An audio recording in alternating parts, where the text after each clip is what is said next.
Oi, pessoal, bem-vindos. Hoje a gente vai mergulhar num material fascinante sobre o cristianismo na Inglaterra do século XIX. Oi, e que século, né?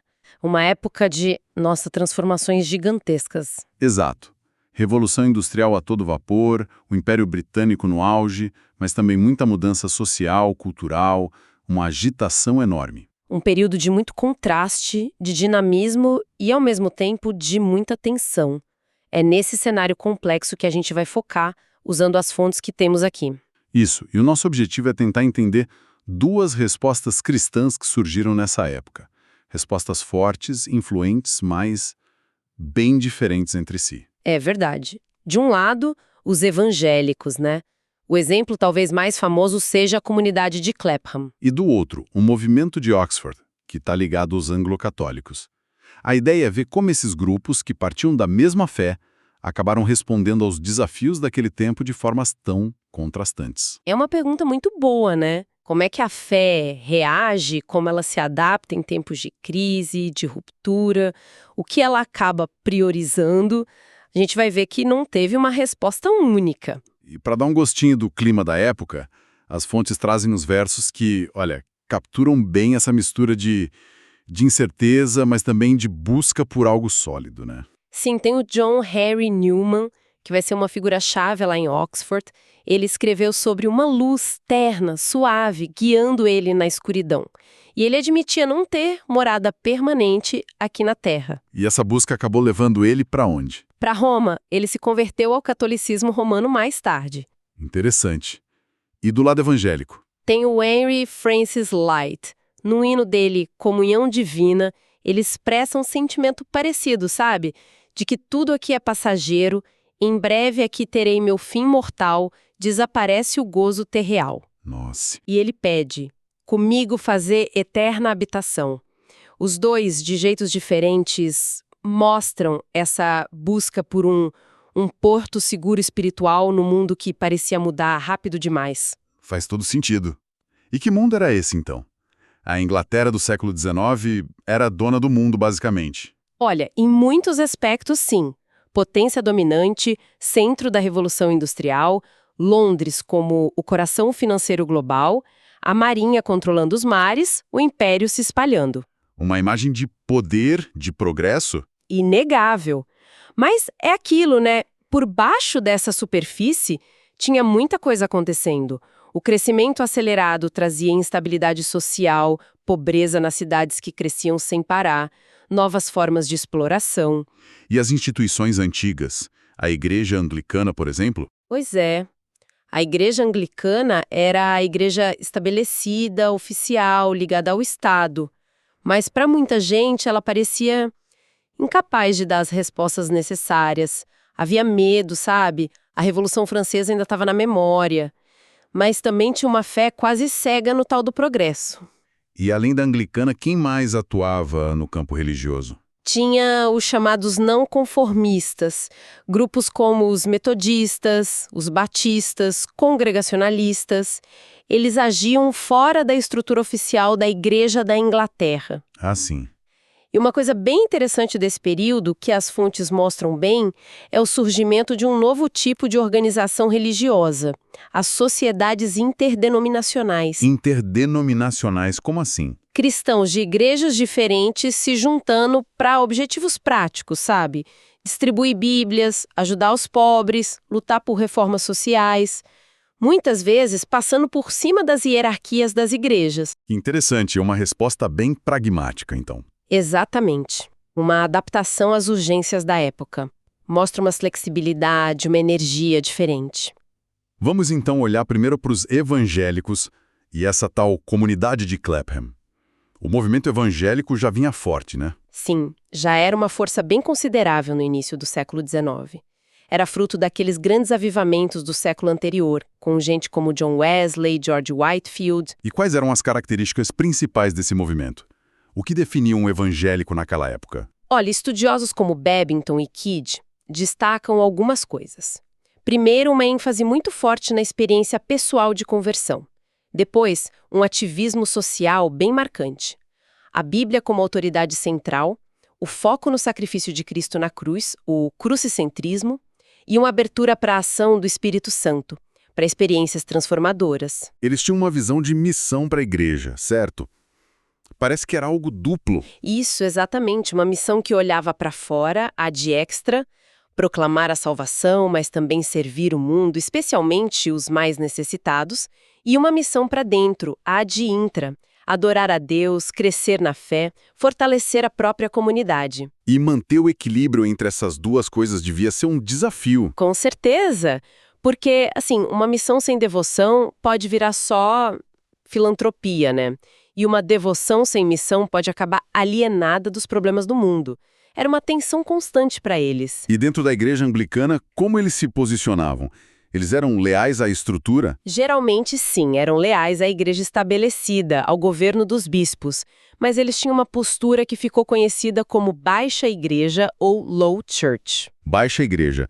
O que isso significava na prática? Significava que o foco deles era muito mais na pregação da palavra, na experiência pessoal, na ação social, do que nos rituais, na liturgia, nos sacramentos ou na autoridade formal dos bispos.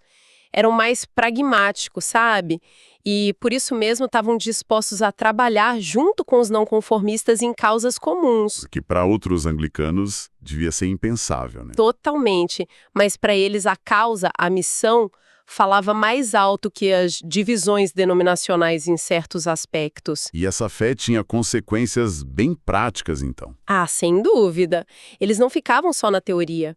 Movidos por esse fervor todo, eles olhavam para os problemas da sociedade, a pobreza, a injustiça, as condições horríveis de trabalho, a escravidão, e não viam isso só como problemas políticos ou econômicos. Era mais que isso. Para eles era uma ofensa a Deus e um chamado direto para eles agirem.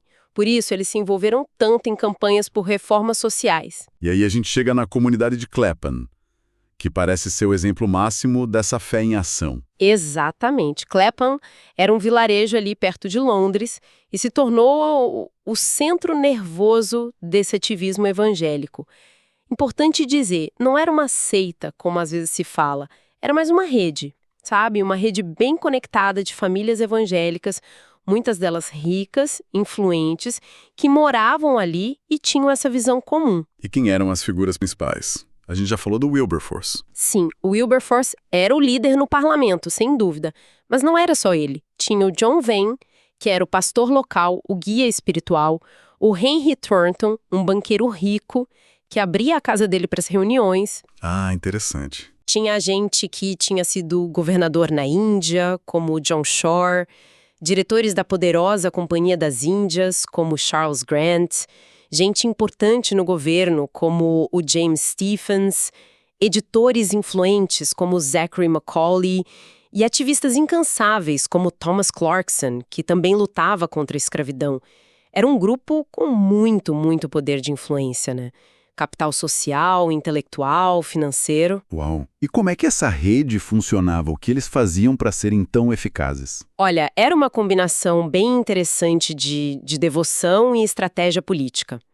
Eles se encontravam regularmente na casa do Thornton, na biblioteca dele, para estudar a Bíblia, para orar juntos. Isso fortalecia os laços, as convicções. A parte espiritual. Isso. Mas eles também tinham reuniões mais práticas, quase como conselhos de ministros, sabe? Para discutir os problemas sociais, levantar informações, dados e planejar ações coordenadas, tanto dentro do parlamento quanto fora, mobilizando a opinião pública. Uma organização impressionante. Muito. Um biógrafo, o Reginald Copeland, chamou eles de uma fraternidade notável. Algo realmente diferente na vida pública da Inglaterra daquela época. Eles entenderam o poder de agir juntos, de forma organizada. E William Wilberforce parece que encarnava bem as qualidades desse grupo, né? Totalmente. O Wilberforce é uma figura fascinante. Ele teve uma conversão religiosa muito profunda lá pelos 25 anos, era de família rica, muito bem educado e tinha um dom para oratória que era excepcional. Diziam que ele era o rouxinol da Câmara dos Comuns. O rouxinol, que imagem. Mas, acima de tudo, ele sentia que tinha um chamado de Deus, sabe? Uma vocação para usar todos esses dons na vida pública, para lutar pelas causas que ele acreditava serem justas. E a maior de todas essas causas foi a luta contra a escravidão. Ah, sem dúvida. Eles se envolveram em muitas outras frentes, sim. Fundaram sociedades missionárias, sociedades bíblicas para ajudar os pobres, para reformar as prisões. Mas a campanha pela abolição da escravidão foi, de longe, a mais longa, a mais difícil e a mais famosa. E eles começaram atacando o tráfico de escravos, né? Aquela rota pelo Atlântico. Por que começar por aí? Porque era visto como o ponto mais vulnerável, talvez, e o mais moralmente chocante do sistema todo. O tráfico, essa captura e transporte brutal de africanos para as colônias, principalmente no Caribe, era um negócio gigantesco e muito lucrativo para a Grã-Bretanha. Dominavam esse comércio, né? Sim, no final do século XVIII, os navios britânicos eram os que mais faziam isso. Então, desafiar o tráfico era mexer com interesses econômicos e políticos muito poderosos. Tinha gente que dizia que o tráfico era essencial para a economia e para a segurança do império. Imagina a pressão. O Wilberforce fez o primeiro discurso sobre isso em 1789, mas não foi uma vitória fácil. Longe disso, foi uma luta de décadas. Ele percebeu rapidinho que só o discurso bonito, a retórica, não ia adiantar. Precisava de fatos, dados, testemunhos, provas para rebater os argumentos de quem defendia o tráfico. E aí a rede de Clapham foi fundamental. Totalmente. Eles ajudaram a coletar informações, a construir um caso sólido, bem documentado. Tem aquela famosa promessa do Wilberforce de 1791, nunca, nunca desistiremos. E eles não desistiram mesmo. E a estratégia deles foi além do parlamento, né? Buscaram apoio na sociedade. Assim, e aqui está uma das coisas mais modernas, digamos assim, da campanha de Clapham. Eles sacaram que precisavam ganhar a opinião pública para o lado deles. Como fizeram isso? Organizaram abaixo-assinados gigantescos, uma coisa super nova para a época. Publicaram panfletos, livros, fizeram palestras, usaram até imagens fortes mostrando como os escravos eram tratados. Conseguiram um apoio enorme dos não conformistas. E olha que interessante, envolveram as mulheres na campanha de um jeito inédito. Essas mulheres, como? Por exemplo, organizando boicotes a produtos feitos com trabalho escravo, como açúcar. Foi uma mobilização social impressionante. E essa pressão de fora ajudou lá dentro no parlamento. Com certeza. O Wilberforce e os aliados dele, que eram chamados de os Santos, usaram todo esse apoio popular para pressionar os políticos.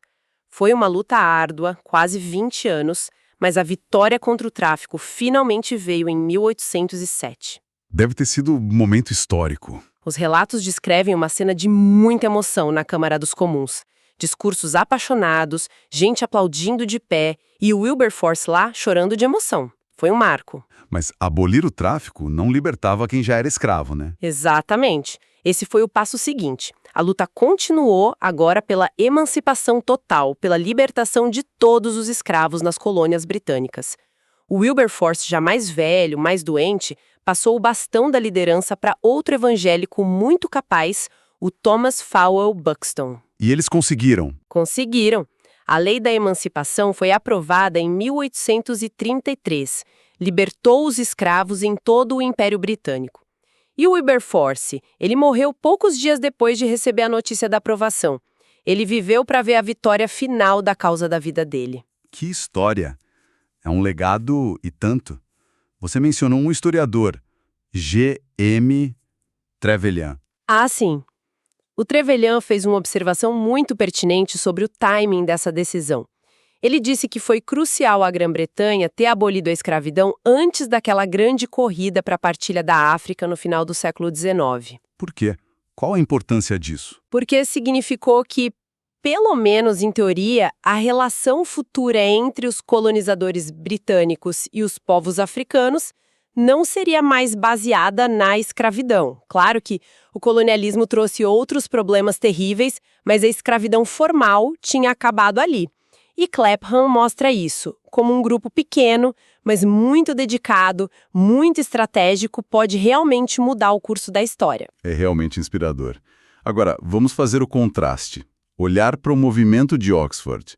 Surgiu mais ou menos na mesma época, mas a resposta foi bem diferente, né? Totalmente diferente. Se Clapham se engajou com o mundo para tentar reformá-lo, o pessoal de Oxford parece que reagiu contra as mudanças que estavam acontecendo. Como assim, contra? O movimento de Oxford também nasceu de uma preocupação profunda com a situação da Inglaterra, com a situação da igreja. Mas a energia deles foi toda voltada para dentro, para defender a identidade da igreja, a tradição, a autoridade dela contra o que eles viam como ameaças. Ameaças vindas do mundo secular, das reformas políticas. Que ameaças especificamente? O que preocupava tanto eles? O gatilho principal foi uma lei, o Ato da Reforma de 1832. Foi uma grande mudança política que deu mais poder para a classe média. E o ponto-chave para eles, essa lei permitiu que pessoas que não eram anglicanas fossem eleitas para o parlamento. E qual o problema disso? O problema é que o parlamento tinha autoridade sobre a igreja anglicana, que era a igreja oficial do Estado. Então, a ideia de que políticos não anglicanos, ou até mesmo políticos seculares, pudessem começar a dar palpite, a legislar sobre assuntos internos da igreja, para eles isso era uma profanação, um ataque à santidade da igreja, à independência espiritual dela. Entendi. O Newman já estava preocupado com isso antes, né? Sim, anos antes ele já escrevia sobre isso. Ele sentia que o espírito da época era hostil à igreja, que a autoridade religiosa estava sendo minada pelo individualismo, pelo julgamento pessoal acima da tradição e do clero. E como essa preocupação virou um movimento organizado? O marco simbólico foi um sermão famoso de um clérigo e poeta muito respeitado chamado John Keble. Foi em Oxford em julho de 1833. O título era Apostasia Nacional. Forte. Fortíssimo. O Keble basicamente acusou o governo de tratar a igreja como uma questão de conveniência política, ignorando a autoridade dos bispos. Para eles, os bispos eram os sucessores diretos dos apóstolos de Cristo. Tinham uma autoridade divina. E o Newman, que já era uma figura conhecida em Oxford, entrou nessa. Totalmente. O Newman abraçou essa causa com tudo. Ele, junto com o Keble e outro acadêmico importante, o Edward Pusey, que era professor de hebraico, formaram um núcleo duro do movimento. Eles começaram a espalhar essas ideias através de sermões e, principalmente, publicando uma série de livretos de panfletos chamados Tracts for the Times. Tratados para os tempos.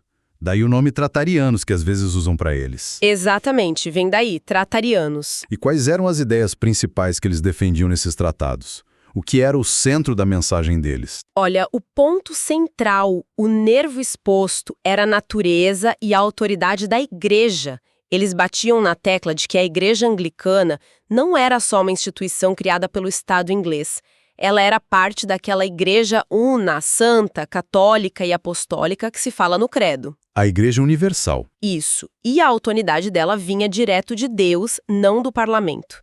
Vinha através da tal da sucessão apostólica, aquela ideia de uma linha direta e ininterrupta de bispos desde os apóstolos. Portanto, a igreja merecia obediência espiritual, independentemente da relação dela com o Estado. Se o Estado se metesse demais, a igreja ainda teria sua autoridade divina. Entendi. E, além da autoridade, o que mais eles enfatizavam? Eles valorizavam muitos sacramentos. Viam os sacramentos não só como símbolos, mas como canais reais da graça de Deus, com poder salvífico mesmo. E olhavam com muita admiração para a igreja dos primeiros séculos, sabe? Antes das grandes divisões, quando ela era unificada, aquilo para eles era um modelo ideal. Por isso eles preferiam se chamar católicos. Exato, eles queriam resgatar essa herança católica antiga, que eles achavam que o anglicanismo tinha meio que esquecido ou deixado de lado na Reforma Protestante. Eles rejeitavam o rótulo de protestante porque associavam com divisão, com ruptura dessa tradição antiga. Essa volta à tradição, à autoridade, mudou também a forma de celebrar o culto. Foi daí que veio a coisa da alta igreja. Com certeza, o movimento de Oxford deu um impulso enorme para um renascimento da liturgia da estética da alta igreja, High Church. Se os evangélicos lá de Clapham focavam mais na pregação, na simplicidade, os tratarianos valorizavam a beleza, a solenidade, o simbolismo no culto. Como isso aparecia na prática? Em rituais mais elaborados, no uso de roupas clericais mais ricas, distintas, uso de incenso, velas, música de coral mais complexa, uma arquitetura e arte sacra que buscassem criar um ambiente de reverência, de mistério, sabe? A ideia era que a adoração tinha que envolver todos os sentidos, ser uma experiência que te tirasse do mundo comum e te colocasse na presença do sagrado. Interessante essa diferença de foco. Mas essa busca por uma identidade católica mais forte acabou levando algumas figuras, como o próprio Newman, para um caminho inesperado, né? Pois é, a coisa foi se aprofundando tanto para alguns que a lógica interna do movimento começou a apontar para Roma. O ponto de virada, a crise mesmo, foi o famoso Tratado 90. O Tratado 90, de 1841. O que tinha nele de tão polêmico? Foi escrito pelo Newman, e nele o Newman tentou argumentar uma coisa bem radical, que os 39 artigos da religião, que são meio que a base doutrinária histórica do anglicanismo lá do século XVI, podiam ser interpretados de um jeito que fosse compatível com os ensinamentos da Igreja Católica Romana. Uau! Ele estava tentando dizer que dava para ser católico romano dentro da Igreja Anglicana? Basicamente isso. Ele estava tentando abrir um espaço, sabe? Argumentando que os artigos não eram tão anticatólicos assim, que dava para ler eles num espírito católico. Imagina a confusão que isso deu. Nossa, foi uma tempestade, um protesto enorme dentro da igreja anglicana. O Newman acabou sendo censurado pelo bispo dele, foi proibido de publicar mais tratados, e para ele aquilo foi a confirmação final. Confirmação de quê? De que a busca dele por essa catolicidade plena, como ele entendia, não ia poder acontecer dentro do anglicanismo, que as duas coisas eram incompatíveis na prática. E aí, em 1845, ele tomou a decisão. Se converteu à Igreja Católica Romana. Foi um choque enorme para a Inglaterra da época. E ele foi sozinho ou levou gente com ele? Não, ele não foi sozinho. Nas décadas seguintes, centenas de outros clérigos e leigos anglicanos seguiram o exemplo dele e também se converteram. O Newman depois teve uma carreira importante na Igreja Católica, chegou a ser nomeado cardeal. Mas o movimento em si, o tratarismo, não acabou quando o Newman saiu. Transformou no que a gente hoje chama de anglocatolicismo. Anglocatolicismo. O que define essa corrente hoje? São anglicanos que continuam valorizando muito a herança católica, tanto a ocidental, romana, quanto a oriental, ortodoxa, valorizam a liturgia sacramental, a sucessão apostólica, a tradição, mas sem aceitar a autoridade do Papa. Eles tiveram um impacto muito grande e duradouro na teologia, na espiritualidade e principalmente na estética de muitas igrejas anglicanas pelo mundo. Aquela beleza litúrgica que a gente falou vem muito daí. Então, resumindo, a gente tem essas duas respostas bem fortes para a crise do século XIX. Clapham se engajando com o mundo. Exato. E Oxford meio que se defendendo do mundo, fortalecendo a igreja por dentro. É uma ótima forma de colocar. Clapham, com aquele fervor evangélico, olhou para fora e viu um chamado para agir, para reformar a sociedade, para a missão. Isso.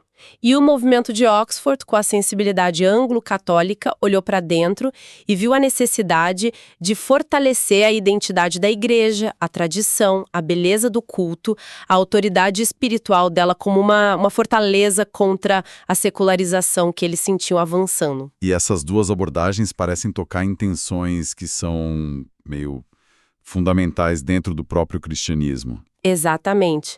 Elas representam essa tensão que sempre existe entre estar no mundo, que foi a ênfase da missão de Clapham, e não ser do mundo, que foi a ênfase de Oxford na santidade, na distinção da igreja.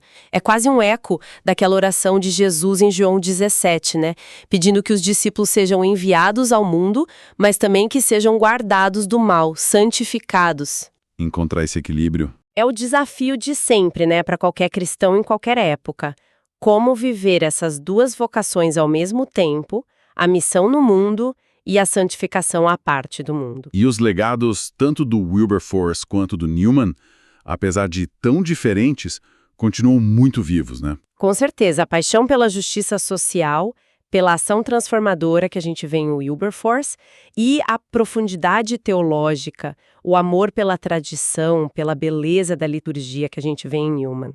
São dois polos importantes e talvez necessários da experiência cristã. Então, para fechar nossa exploração de hoje, a gente mergulhou na Inglaterra do século XIX para entender como duas correntes cristãs muito influentes, os evangélicos de Clapham e os anglo-católicos de Oxford, responderam às enormes mudanças da época. Vimos um caminho voltado para fora, para a ação social, para a missão no mundo. E outro caminho voltado para dentro, para a defesa da tradição, da autoridade da igreja, para a riqueza do culto. Os dois mostram como a fé pode mover pessoas e grupos a terem impacto gigantesco, seja na sociedade lá fora, seja na própria igreja. E isso talvez deixe a gente com uma pergunta para pensar, né? Olhando para esses dois exemplos históricos, esse engajamento direto com os problemas do mundo, de um lado, e o fortalecimento da fé e da comunidade por dentro, do outro, qual dessas abordagens parece mais relevante ou mais necessária para os desafios que a fé enfrenta hoje, no nosso tempo? Ou será que... Ou será que, na verdade, a vitalidade da fé no mundo sempre vai exigir uma dança dinâmica entre essas duas coisas? Um equilíbrio constante entre a missão, que empurra a gente para fora, e a adoração que firma a gente por dentro. Fica aí a reflexão.